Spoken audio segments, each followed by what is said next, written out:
Okay, one of the chapters was fantasy to reality. Yeah, which we also talk about stalking Okay, and how wrong that is, and how what you need to do is basically to get on with your life. right, right. Now, how did you get on with your life at that time when you saw that it could go into that part, just in case? I'm guessing. Is that what? One, I couldn't afford to do this, and Okay. and two, it was just something I was planning. I was just planning to work on. Okay, I That got you. maybe it would happen someday for me. I gotcha. Okay. But God was at work as working in your life, that you really have to, when I say you have to trust God and watch things happen and give Him all the glory and the honor, even as a Jewish lady that you are, and believing that there is a God, and I believe that He has a major plan for you, and He has a message for you, and He's trying to get through to you, that what you're writing could take you on a whole nother level. We can't know what the plans God has for us in our life, Diane, but That's right. but the doors, when you do this and you do your work, you don't know where He can take you. Take a look at Oprah, how Right. she started. Did you ever think Oprah would be as major? I say there's God and then there's Oprah. You know? Yeah. I mean, what would you do? I mean, if you got on Oprah with this book, I mean, If she still has shows, I think she might have trouble with her network. No, she's got a network and it's going really well. I mean, she's got a lot going on, and your book could be a major inspiration to a lot of people. And I would like to send this clip over Well, that to would Oprah. be nice. Yeah, I'd love to. Okay, Eric, another chapter that you have. This is good. It says, is he keeping a dirty little secret from you? And who would that be? This is when a lot of people tell you the cliche, oh, celebrities are people like anyone else. They put their pants on one leg at a time, they go to the bathroom and stuff, and that's what this is. It's different celebrities. David's not in this chapter, though, but we had different ones. This is sort of like a third-party thing. Okay, do you know, that's a very good point, because people say that they're just like everyone else, but you know what the bottom line is? They're lucky to be working. Yes. You know, they're doing a job just like everybody else does, but they're also, you know, at a higher status in life with people, and they're seen more often as well. Right. Yeah, but what we have is here, it's just maybe extreme. Okay, We have Tammy Wynette and George Jones. okay, And that one, and they had domestic issues. Of okay. course, George Jones went, and he went for therapy, and I think he went to a drug clinic or something, or alcohol clinic, and he seems to be doing all right. Okay, okay. And so that kind of gives what the chapters are about, right? I mean, so we're kind of just going through that, just giving people idea what to expect when they buy your book and what to read. Right. So in other words, you could say this is the whole chapter in an intelligent way of that little thing about the pants in the bathroom. This is an intelligent way to describe it, in a respectful way. Right. When did all the celebrity admiration begin? And I think that the whole thing, the way we see celebrities, it's all about The glitz and glamour? yeah, it was probably just a way back in the day to sell the movies. I mean, if you could go back to like 1910, and you go like, why do I need to see Rudolph Valentino or somebody like that? Right, right. Or why would I want to see a Mary Pickford movie? Now, I might be a little bit off about who the stars were in 1910, but Right. But you those, might want to know. And then so they build these people up, and they think, wow, you're going to be seeing these superior people. right, And all that, and I wonder how many people understand that. right. Well, you're getting your point through, Diane. You're doing great. Yeah. Okay. And any more chapters? And we already talked about Marriage Memorial. And then we go into my John Travolta chapters. And my Michael J. Fox confirms my celebrity obsession diagnosis, which means a lot of it was about my disability. Okay. And tell everybody again when they're tuning back in the disability. With my leg, I had surgery on it, and I had to wear special shoes. Okay. Okay. What would you say, knowing Michael J. Fox, what he's going through, and he's still being so blessed on everything, with the situation he's in with Parkinson's disease? How do you feel about that? Has that come to you? I think that's wonderful. Of course, that wasn't the issue at that time. No.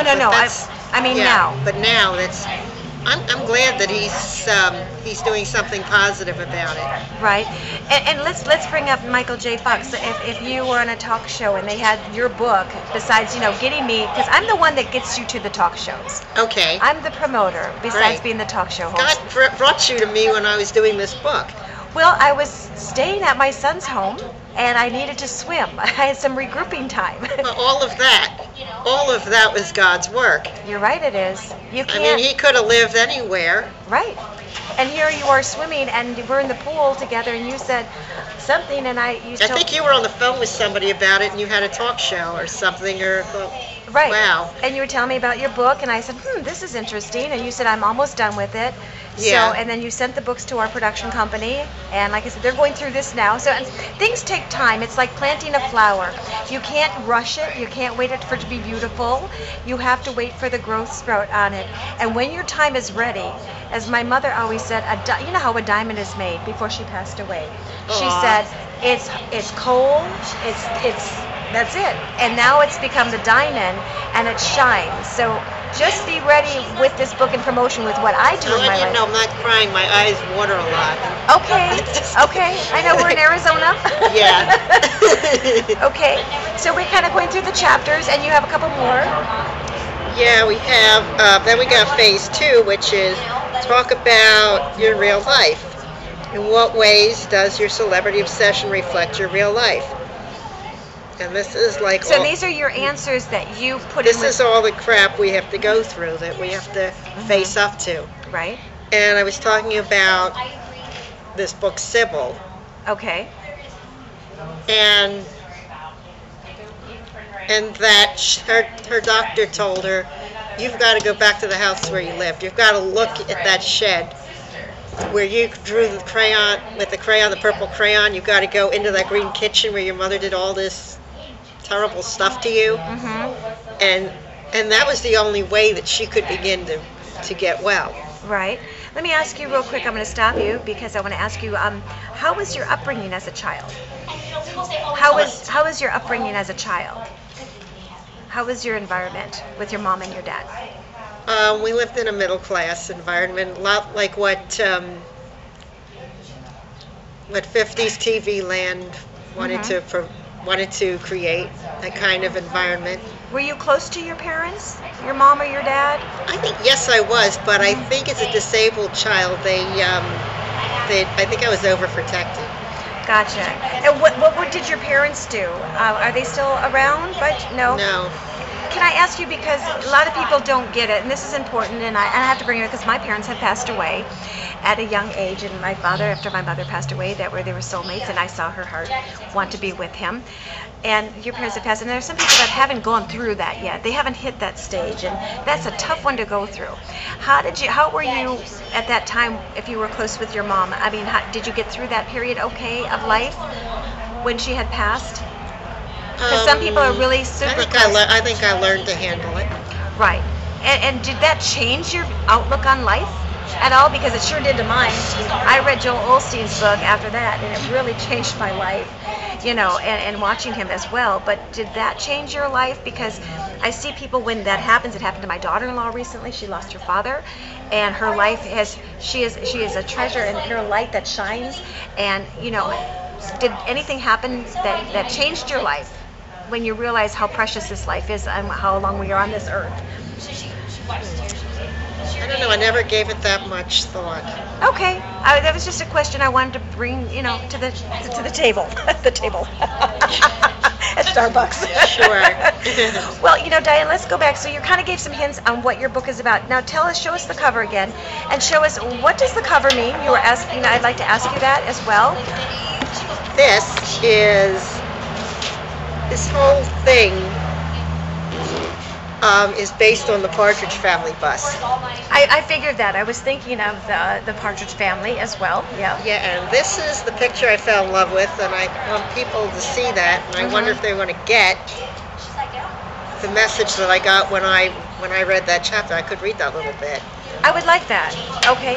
Diane? Okay, how to get to this? The picture. A close-up was a photo op to promote the new television series. David's brown hair was parted in the middle and hung down to his collar. See cover.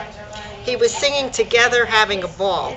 He lip-synced the song. David was probably about 19 when the picture was taken. But on February 11th, he was only 20, going on 21. In real life, David had to record actual records that were played on the real radio airwaves. He seemed happy in the picture. Something inside me, for no reason, it seemed, told me otherwise. I could sense, even though David appeared happy in the picture I was looking at the time, he really wasn't. His picture spoke to me. Like a fortune teller, I could feel vibrations from the picture. The picture spoke to me and I fell in love. Let me go into the truth. It may sound pathetic. David might not like it because it makes him look weak. It threatens machismo. Recently, I just finished watching an Elvis Presley special documentary. The documentary was filled with clips from Elvis's career and members of his family, cousins, in-laws, daughter, and ex-wife. They talked about him. Priscilla said she thinks she fell in love with Elvis's vulnerability and his ability to sometimes seem like a little boy. Elvis used to talk mostly about how much he missed his mother, her death, the greatest tragedy in his life. It's debatable whether she died of a heart attack or acute appendicitis C. I believe I could sense the little boy in David too.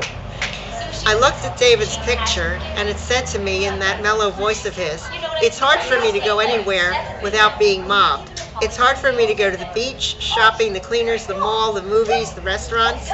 Then he said to me, it's hard for me to find someone who can like me for myself. I can like a girl and ask her out. Then I find she only likes me for my status, money, or what I can do for her image and career. I just want someone who doesn't want anything from me but me. Well, okay, Diane, I'm going to stop the camera because I have a beautiful lady here that I'm going to make her my camera lady for just a second. Okay. And we're going to have a meeting afterwards, but I'll be right back. This is Dawn Reese behind the camera. In just a moment, I'll be in front of the camera.